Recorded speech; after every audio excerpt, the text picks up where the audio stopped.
Պնևմատոլոգիա 5-րդ դասն ենք, բացի այս դասը մնաց մեկ դաս, Սուրբ Հոգու մասին գիտություն, եւ մենք արդեն 5-րդ դասն է ուսումնասիրում ենք, թե Աստվածաշունչը ինչ է սովորեցնում մեզ շատ սիրելի Սուրբ Հոգու մասին։ Եվ այսօր խոսելու ենք Սուրբ Հոգու պտուղի մասին։ Սուրբ Հոգու պտուղը, իհարկե ասում են նաև Սուրբ Հոգու պտուղները, եւ դրա մեջ սխալ չի, բայց այն հատվածը Գաղատացիս 5-րդ գլուխը կընթերցենք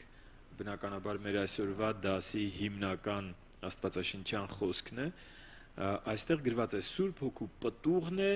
եւ հետո թվարկվում է 9 որակներ, որ պիտի քրիստոնյան ունենա։ Եվ ուզում եմ հենց մի անգամից սկսել նրանից, որ ինչու է եզակի թվով պտուղը։ Սուրբ Հոգու պտուղն է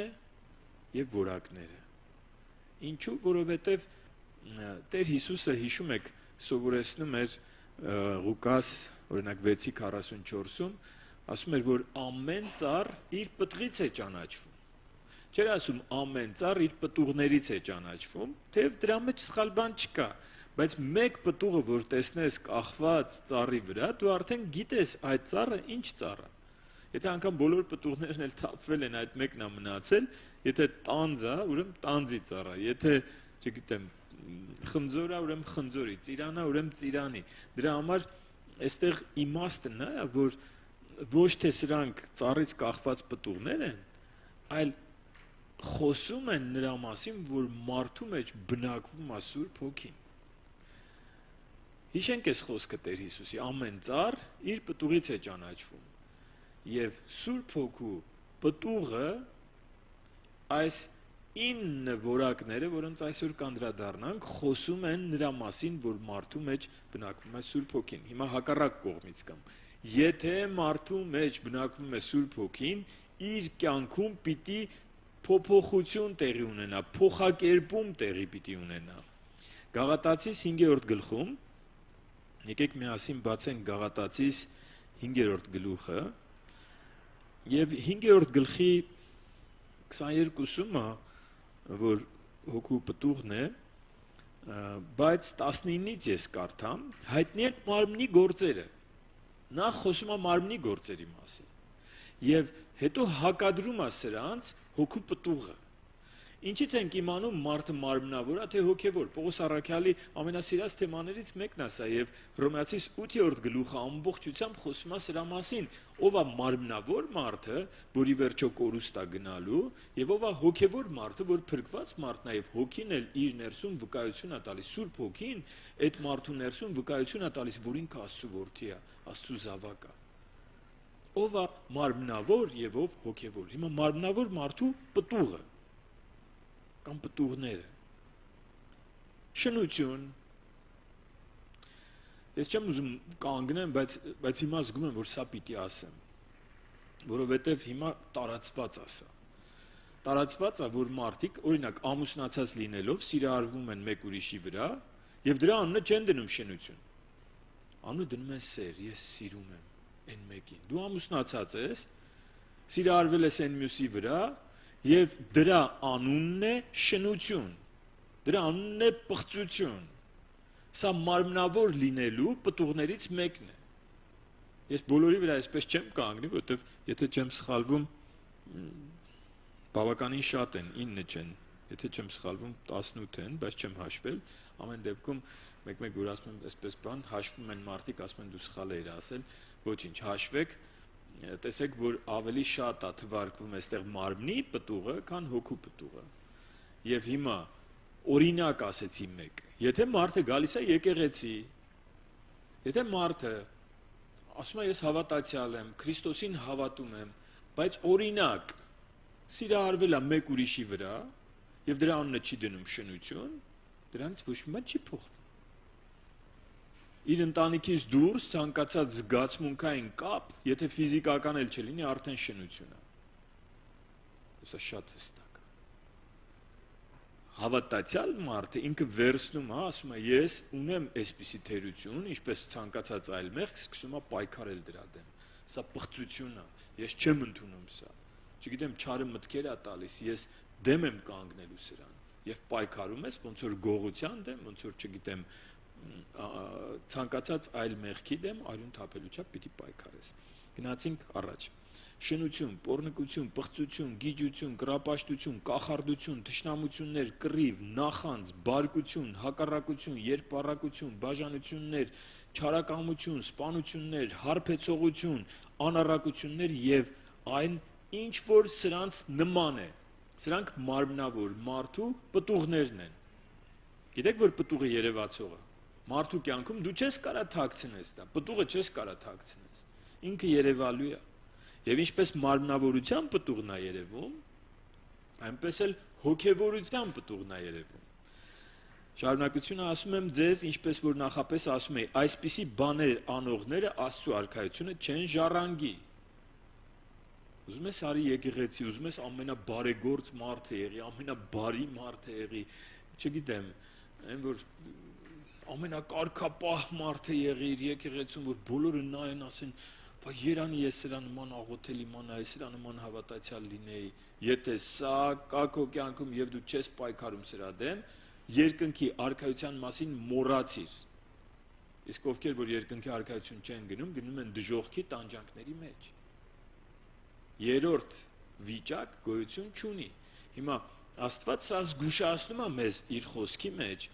եւ ասում է, իսկ եթե ուզում եք իմանաք հոգու պտուղը որն է, որովհետեւ հավատացյալը, որ ապաշխարում է, արդեն տեսել ենք եւ հաջորդ դասնել հատուկ անդրադառնալու եմ հոգու ներբնակությանը, Սուրբ Հոգով մկրտվելուն եւ հոգով լցվելուն։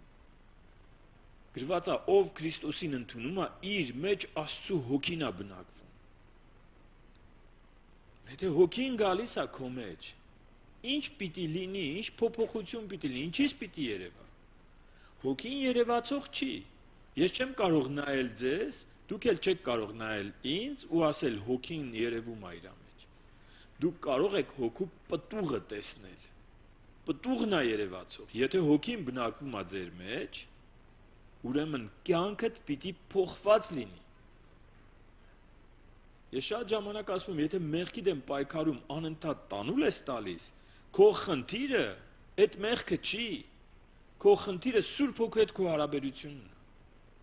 որովհետև Սուրբ Հոգու համար դժվար մեղքեր գոյություն չունեն,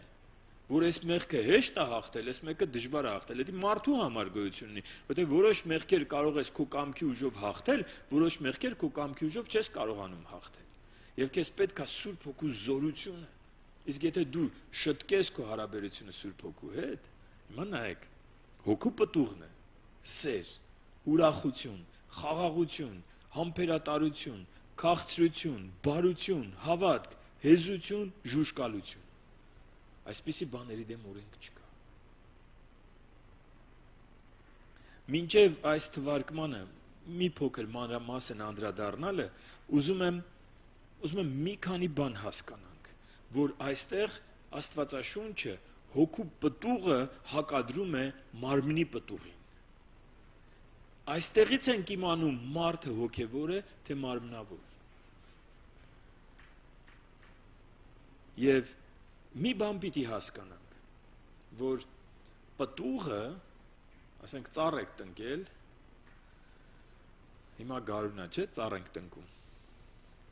Ինչ-որ մեկը ծառ տնկել է այստեղ երբևէ, ծառ տնկել եք։ Պատկերացրեք ծառը տնկում եք ու 2 շաբաթ հետո գնում եք տեսնեք պտուղ տվելա թե ոչ։ Ծառը տնկելուց հետո ոչ թե 2 շաբաթ, 2 ամիս հետո ինքը պտուղ չի տա։ Եվ դուք պիտի իմանաք ամեն ծառ ինքը տարբեր է, ծառ կա դնում ես, հիմա ասենց այսպես արագացված սորտեր կան, որ 2-րդ տարին, 3-րդ տարին արդեն կարող են բերք տալ։ Բայց սովորաբար հին ժամանակներում, օրինակ, չգիտեմ, ընկույզը կամ տանձը, իրենք այնպիսի սորտեր ունեն, որ բավականին երկար 7 տարի, 8 տարի կարող էր սպասել, մինչև իր պտուղը տեսներ։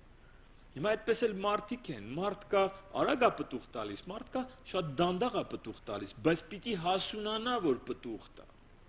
Եվ հոգևոր կյանքում, երբ որ դու եկել ես, հիմա ուզում եմ քաջալերել ձեզ, երբ որ դու եկել ես եկեղեցի, եւ այս թվարկումը կարդում ես, օրինակ ասում ես, ես դեռ համբերատարության խնդիր ունեմ, եւ դու նոր ես, մի անհանգստացի։ քեզ պետք է հոգեվորապես հասունանաս։ Բայց եթե նոր չես, անհանգստացի, որովհետև Պողոս առաքյալը ասում է, ձեր հավատքի տարիներին նայելով, դուք արդեն պիտի, ասենք այնտեղ խոսում է հասունության մասին, բայց խոսում է կաթով սնվելու եւ ամուր կերակուր, այսինքն օրինակ մսով սնվելու մասին, գիտեք, չէ՞, փոքր երեխաների, նորածիններին միշտ չեն տալիս։ Ինչու՞, որովհետև այդ երեխան չի կարա դա մարսի, կարա սպանես երեխային։ Եվ այդպես էլ Պողոս առաքյալը ասում է, ձեր տարիներին նայելով, քանի տարի եք հավատքի մեջ, դուք արդեն պիտի հասունացած լինեք եւ հոգու պտուղներով զարդարված լինեք։ Բայց դեռ չկա, եւ ես անհանգիստ եմ ձեզ համար։ Հիմա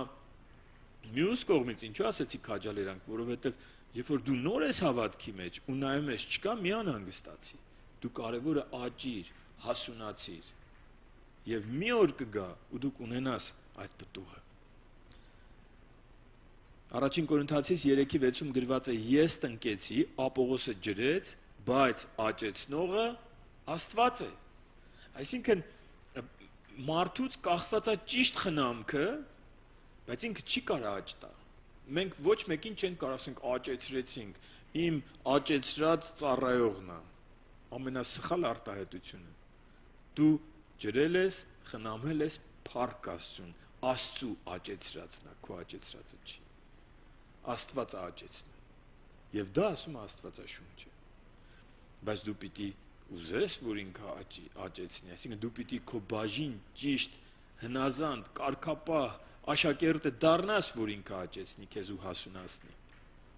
Այո, Սուրբ Հոգին է աճեցնողը, հասունացնողը եւ պտղաբեր դարձնողը։ Եվ սա եթե հասկանանք, Սուրբ Հոգու հետ հարաբերությունը մեր կյանքում դառնում է առաջնահերթ։ Եթե մեկը հոգևոր է, մինչև ծառայությունը սկսելուց առաջ քույրերից մեկին հարց տվեցի, ասեցի, ինչ որ բաներ արել, ասեցի, իսկ դու Սուրբ Հոգուն հարցրել ես, ակնհայտ, եթե հարցներ, ես համոզված եմ, ակնհայտ Սուրբ Հոգին ասելու էր, դա իմ խոսքին դեմ է։ Եվ մենք պիտի սովորույթ դարձնենք, հարցնենք։ Ես սա եմ ուզում, ես սա եմ ճիշտ գտնում։ Գնա աղոթքի, խոսալու է Աստված քեզ հետ։ Հաստատ խոսալու է։ Եթե ինչ-որ մեկ ուզում է Աստծու, մեկ ասում են, կարա կապացուցեք Աստծու գոյությունը։ Գնացեք հարցրեք, գնացեք ծնկի եկեք, Տեր Հիսուսի ասացի պես ձեր ներքին սենյակը դուռը փակեք, ծնկի եկեք, ասեք արարիչ Աստված, եկել եմ, որ դու իմ հետ խոսաս։ Սովորաբար մարդիկ, որ մտնում են ճգնաժամային պահերին, չեն ասում եկել եմ, որ դու իմ հետ խոսաս, ասում են սա եմ ուզում, սա եմ ուզում, սա եմ ուզում, սրա կարիք ունեմ, սրա կարիք ունեմ։ Սովորաբար մարդիկ այսպես են աղոթում։ Այդպես մի աղոթի գնա, ծնկի արի, ասա արարիչ Աստված, ուզում եմ դու իմ հետ խոսաս։ Խնդրում եմ իմ բնավորության կամ իմ կյանքի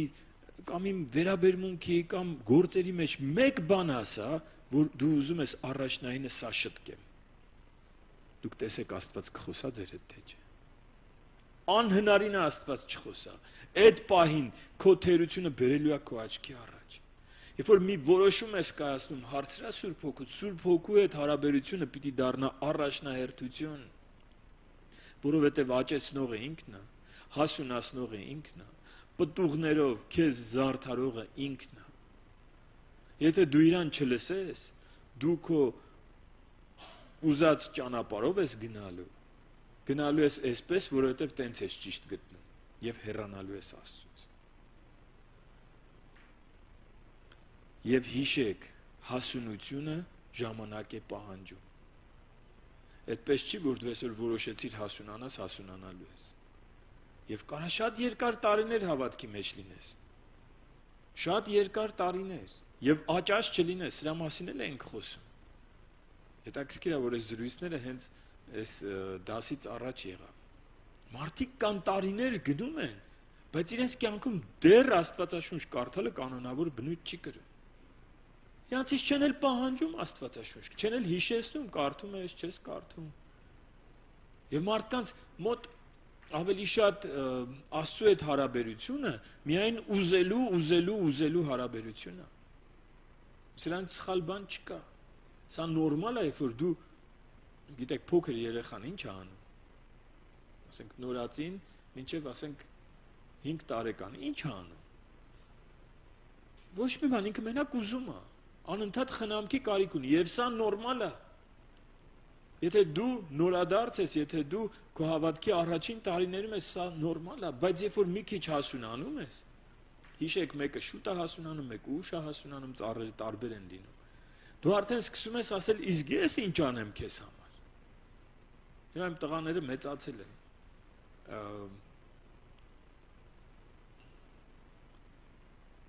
Եվ ինձ այնքան հաճելի է, որ մեկ-մեկ գալիս են,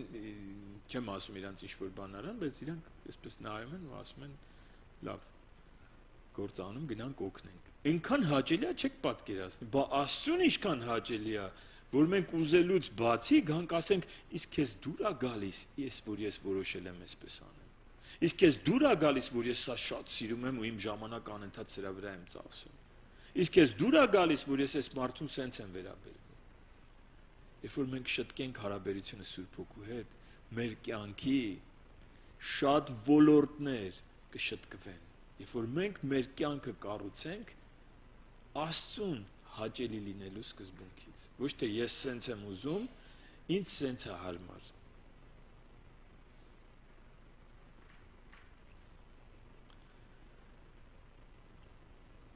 Պտուղը տեսանելի է։ Եվ պտուղն է ցույց տալիս։ Պտուղն է ցույց տալիս ծառի ինչպիսին լինելը։ Մինչև պտուղը չտենակ, ծիրանի ծառել կա, ծիրանի ծառել կա։ Բայց որ պտուղը տեսնում ես, հասկանում ես, այս կուզեի իմ բակում այսպիսի ծառ ունենայի։ Քրիստոնյային տեսնողը պիտի ասի, այս կուզեմ։ Եթե քրիստոնյա լինելը, եթե հավատացյալ լինելը այսպիսին է, ես կուզեմ դառնամ հավատացյալ։ Այս մարդու մեջ երևում է Սուրբ Հոգու ներկայությունը։ Մենք պիտի այնպիսի ծառ լինենք, Տիրոջ դաշտում տնկված, Տիրոջ այգում տնկված, որ մեր պտուղները մարդիկ տեսնեն։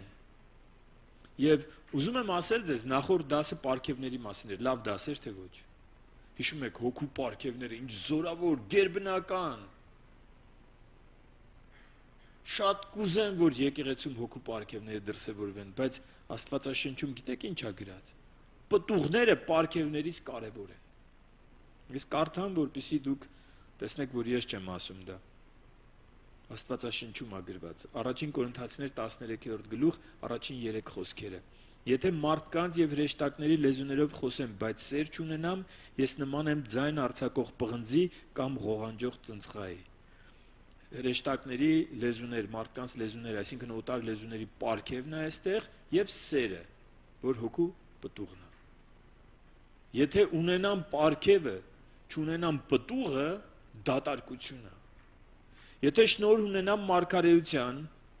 բոլոր խորհուրդների եւ ամեն գիտության, եթե մինչև իսկ լեռները տեղափոխելու չափ լիարժեք հավատք ունենամ, այդ հավատքի գերբնական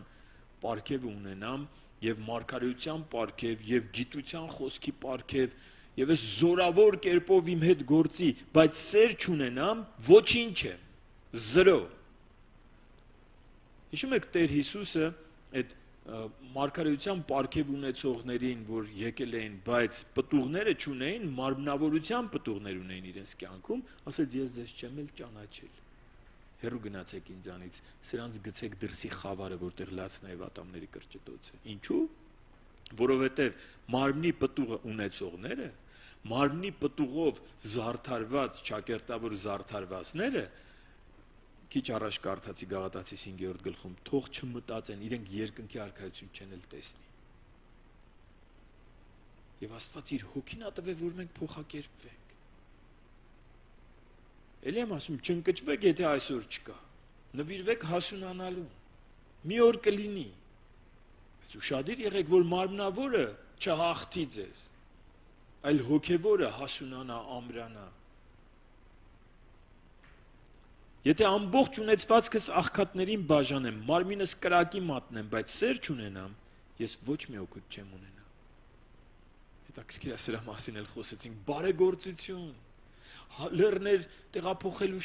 չափ հավատք, չգիտեմ, ամեն ասում մարմինս էլ տամ, կյանքս էլ զոհեմ, բայց հոգու պտուղը չունենամ։ Ես ոչինչ եմ։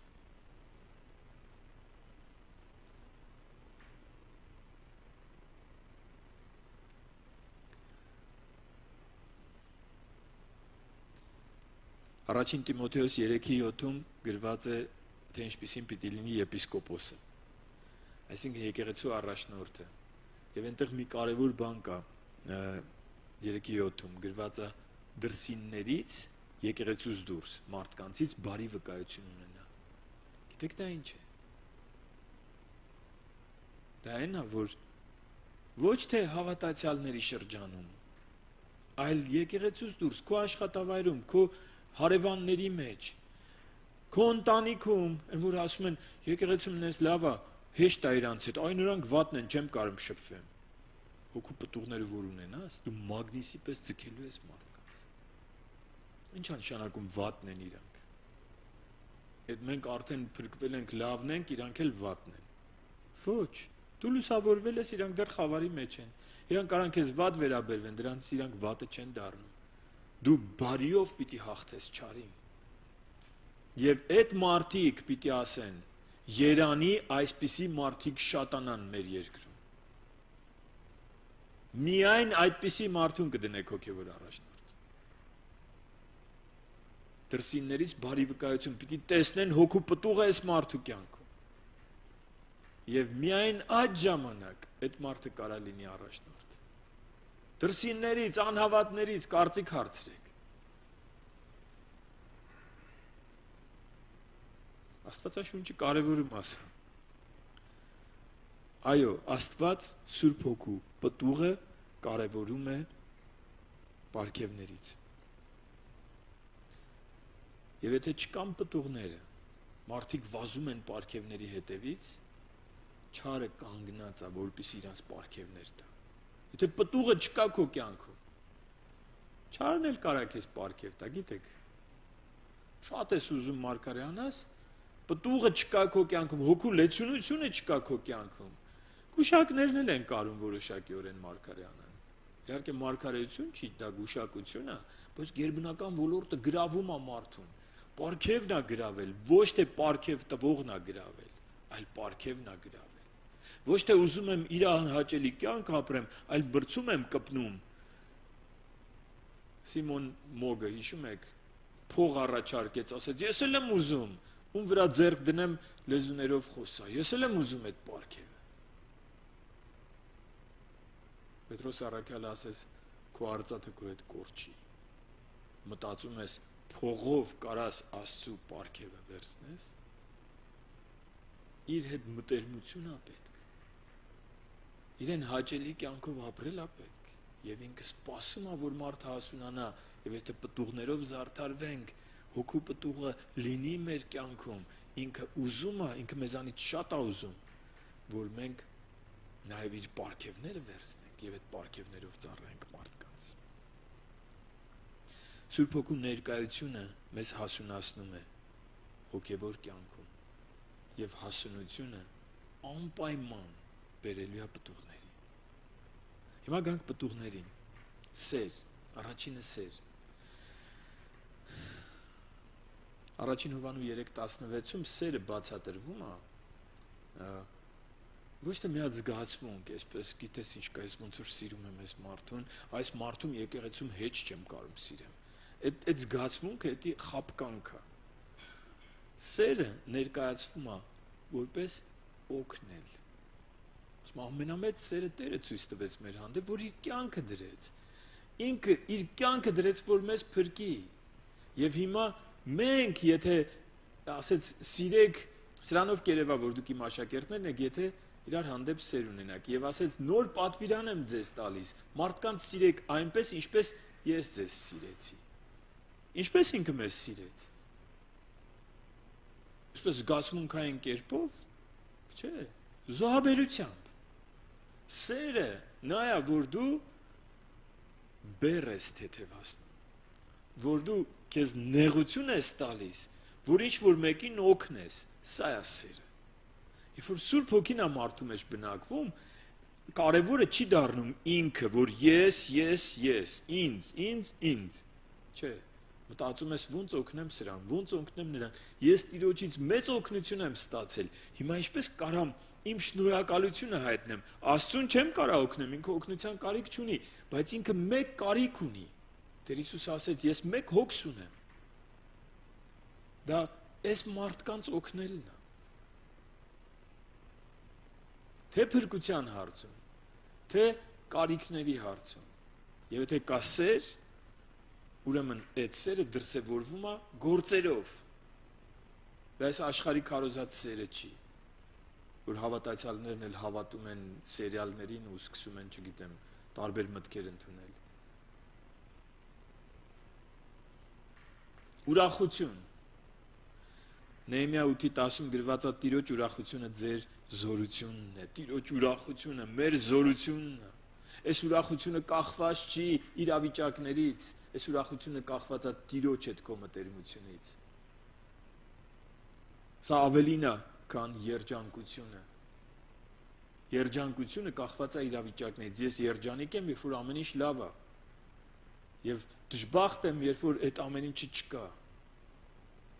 Բայց այդ ուրախությունը ինքը կապ ունի Աստծու հետ, իսկ Աստված անփոփոխ է։ Եվ դու հարատև ուրախության մեջ ես, եթե քո ուրախությունը Տիրոջից է։ Խաղաղություն։ Գիտեք, սա հոգու եւ մտքի հանգստությունն է, եւ շատ հավատացյալներ չունեն սա։ Եվ չգիտեմ, հիվանդանում են, կորցնում են իրենց խաղաղությունը, փողերը վերջանում է, կորցնում են իրենց խաղաղությունը, հետո աշխատավարձ են ստանում, խաղաղությունը վերականգնվում է։ Չգիտեմ, մեկը լավ է վերաբերվում, խաղաղ են, մեկը վատ է վերաբերվում, կորցնում են իրենց խաղաղությունը։ Քո խաղաղությունը Տեր Հիսուսը ասեց, ես ձեզ մի խաղաղություն եմ տալիս, որ աշխարհը չի կարող այդ խաղաղությունը ձեզ տա։ Աշխարհի տված խաղաղությունն է կախված ամսվա սկզբում աշխատավարձ ես ստանում, ամեն ինչ լավ է, հանգիստ ես, հետո վերջում անմիտ կերպով ծախսում ես, փողերդ վերջանում է, մտածում ես, բա ինչ անեմ, ումից պարտք վերցնեմ, կորցնում ես խաղաղությունը։ Տիրոջ խաղաղությունը Սուրբ Հոգու ներբնակությունից է գալիս։ Հռոմեացիս 14:17-19 այն հայտնի խոսքը, որ ասում է Աստծո արքայությունը ուտելիք ու խմելիք չի, արդարություն, խաղաղություն եւ ուրախություն Սուրբ Հոգով։ Երկայնամտություն կամ համբերատարություն, որ Սուրբ Հոգին գալիս է բնակվում է քո մեջ եւ հասունացնում է քեզ, դու դառնում ես համբերատար։ Տեսել եք անհամբերատար մարդ։ Մի գործ է սկսում, մինչև վերջ չի հասնում, գիտեք ինչու։ Չի համբերում։ Շուտ է ուզում, ամեն ինչ արագ է ուզում։ Երբ որ արագ չի ստացվում, ինքը թողում է, այսի գնում է այն մեկին, ու իր կյանքում ամեն ինչ կիսատ գործեր է։ Համբերատար։ Մենք որ Գյումրիում եկեղեցի ենք սկսել, ես այնտեղ օրհնության խոսք ասեցի առաջին օրը եւ ասեցի եղեք համբերատար։ Որտեւ անցել ենք դրանով, կարող է երկար ժամանակ սա էլ տեղից չշարժվի։ Մի դադարեք հրել։ Կարող է գա լավ սկսի, հետո լավ չգնա։ Աստված տա լավ սկսի, լավ գնա, ես չեմ ասում, բայց եղեք համբերատար։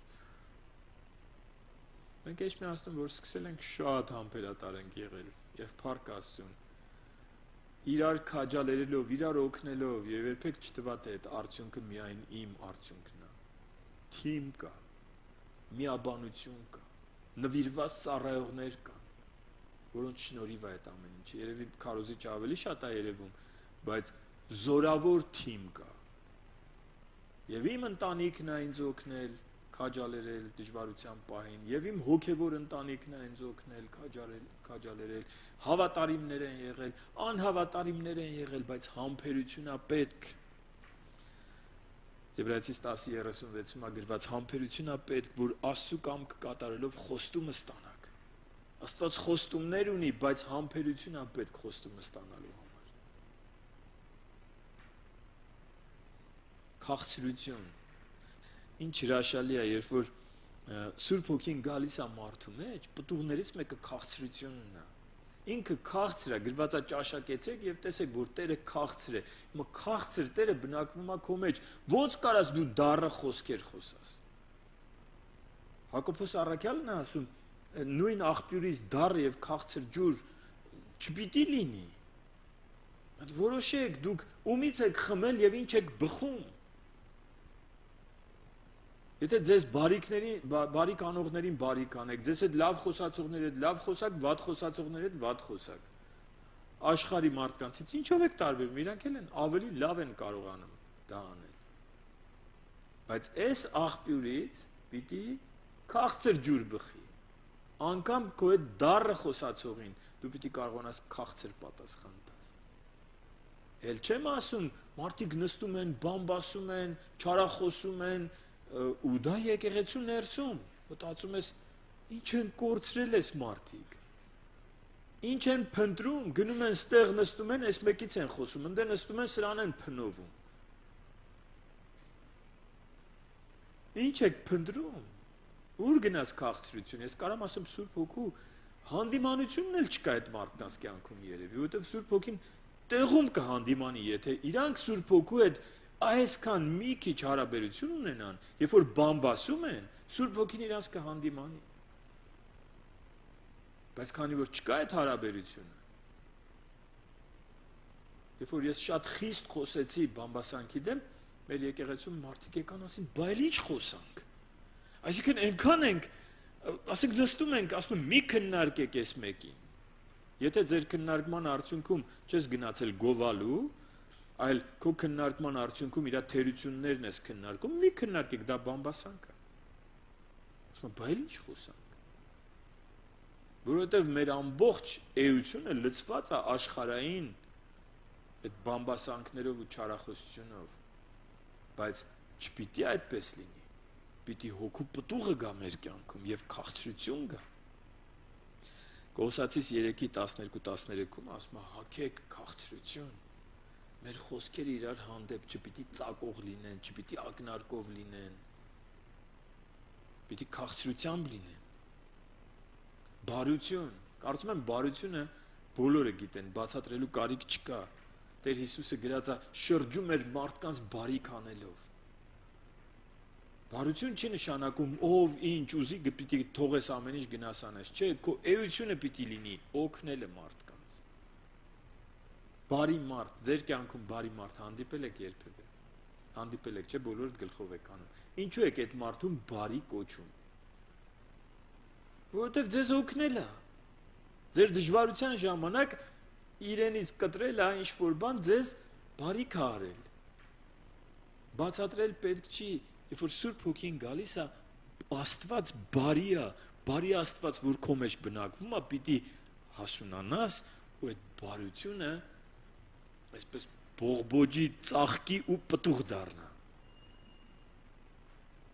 Դու էլ պիտի այդպես լինես մյուսների հանդեպ։ Ու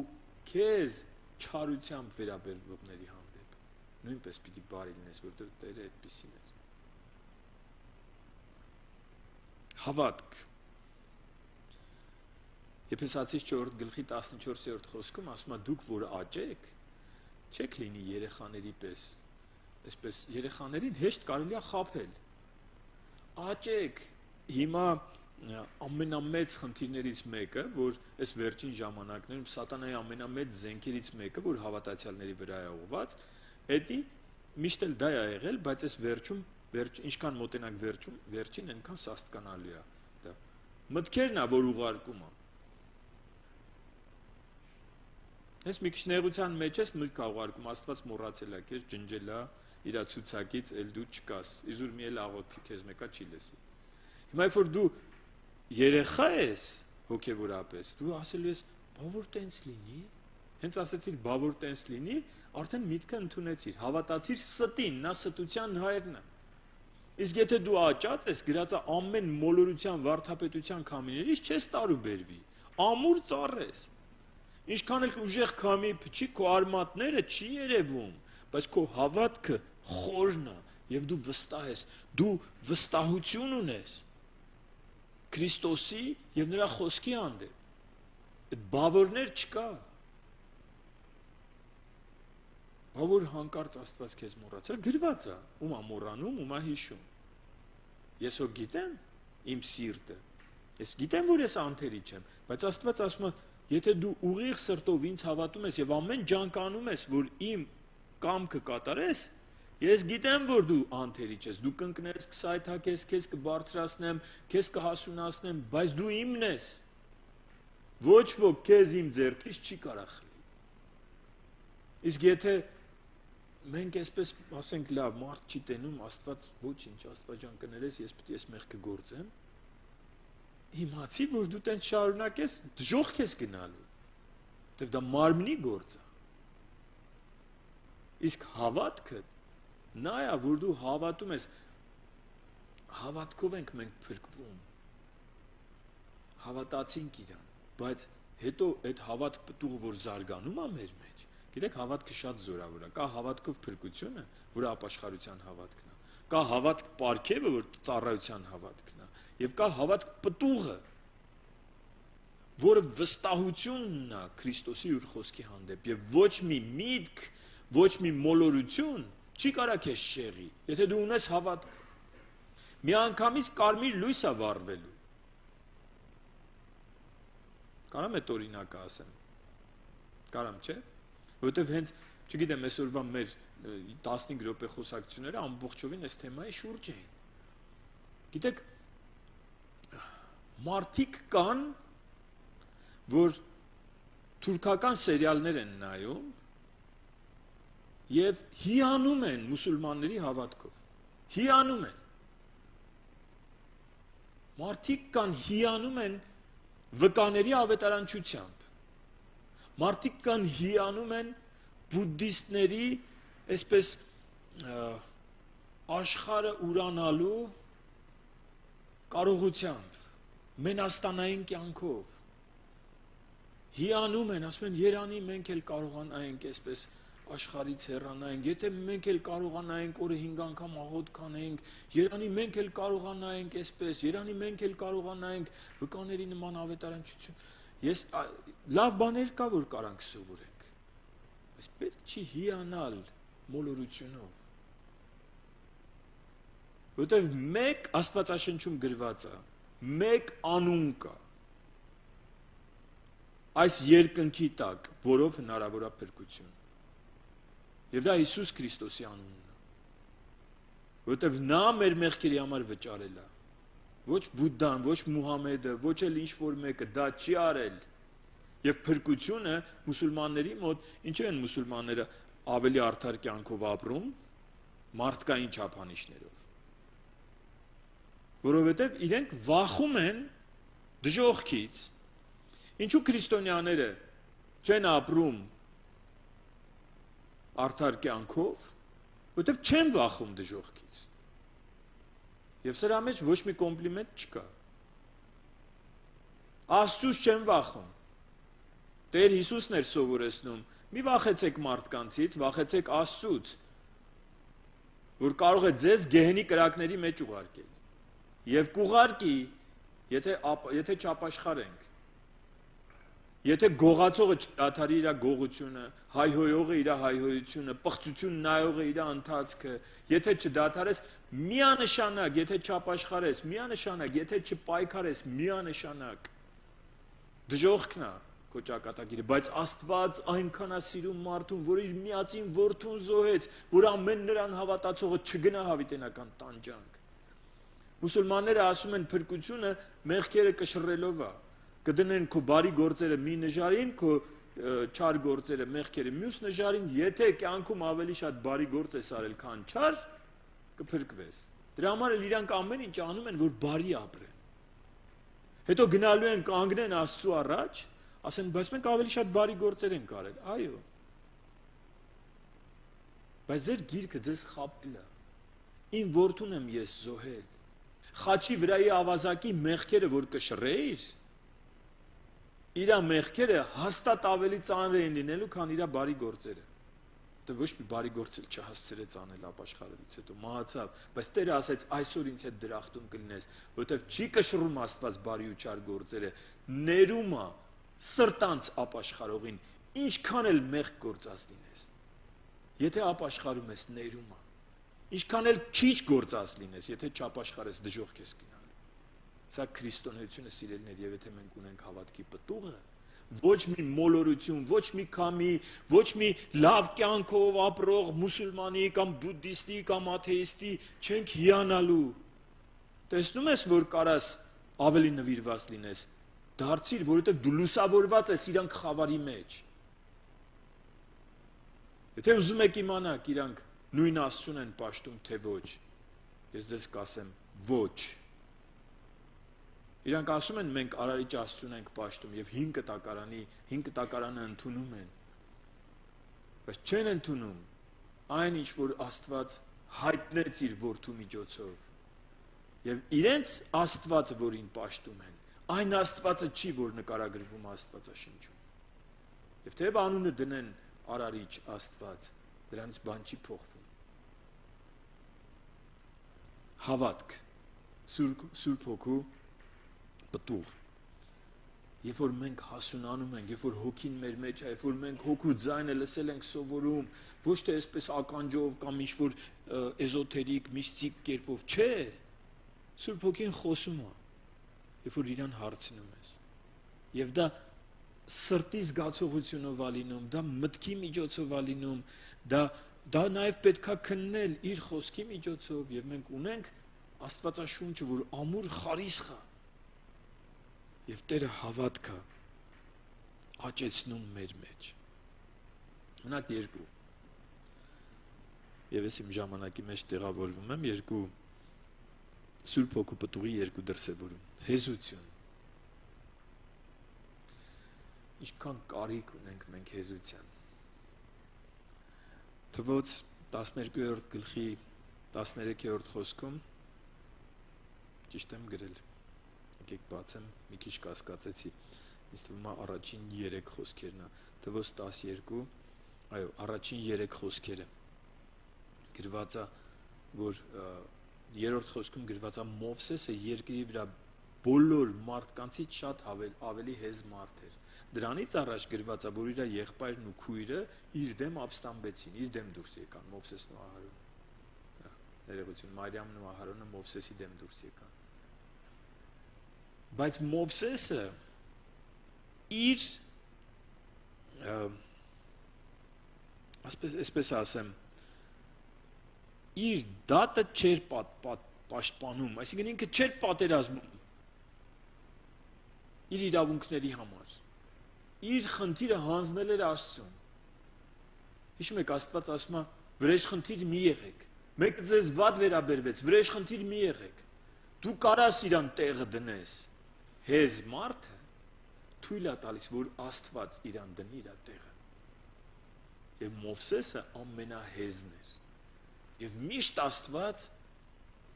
վրեժխնդիր էր լինում։ Եվ այնպես էր վրեժխնդիր լինում, որ Մովսեսը հետո գնաց Մարիամի համար խնդրեց, ասեց խնդրում եմ։ Այդպես ծանր մի պատժի Մարիամին։ Երբ որ Սուրբ Հոգին է մեր մեջ բնակվում, մեր մեջ գալիս է հեզություն։ Քեզանից չարախոսողների, քեզանից բամբասողների հանդեպ դու չես գնում, կանչում հաշիվ պարզելու։ Այլ ասում ես Տեր ջան։ Ինձ հասնում է այս մարդու համար աղոթելը, մնացածը դու արա։ Եվ Աստված իր գործը անում է։ Վերջինը սիրելիներ, ժուժկալություն։ Երբ որ Սուրբ Հոգին մեր մեջ բնակվում է, ժուժկալությունը, ես հիշում եմ հատուկ պատգամների շարք ունեմ Սուրբ Հոգու պտուղների վերաբերյալ, եւ այնտեղ ժուժկալությունը համեմատում եմ մեքենայի արգելակների հետ։ Ինչպես մեքենան առանց արգելակների կարա շատ լավ գնա։ Բայց ինչ կլինի, երբ որ հանդիպի, ասենք մի կտրուկ շրջադարձի, արգելակ չունի։ Այդպես հավատացյալը, երբ որ ժուժկալություն չունի, ինքը շատ լավ հավատացյալ է, քանի չի հանդիպել գայթակղության։ Հենց հանդիպում է գայթակղության, պիտի, դավիք եք ռուսերեն ասեմ, լավ, պիտի տորմուզներդ պահի։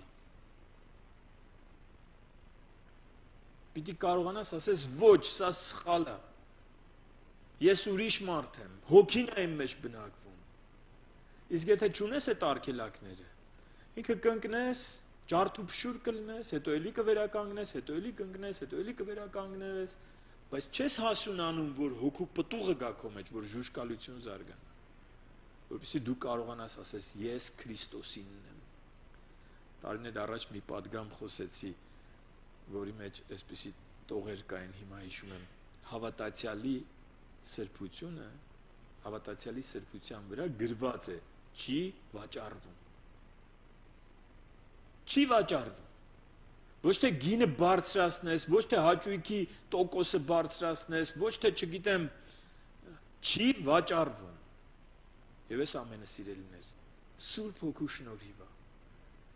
Դու չես կարա կամքի ուժով այս պտուղները քո մեջ զարգացնես, իր հետ մտերմությունով,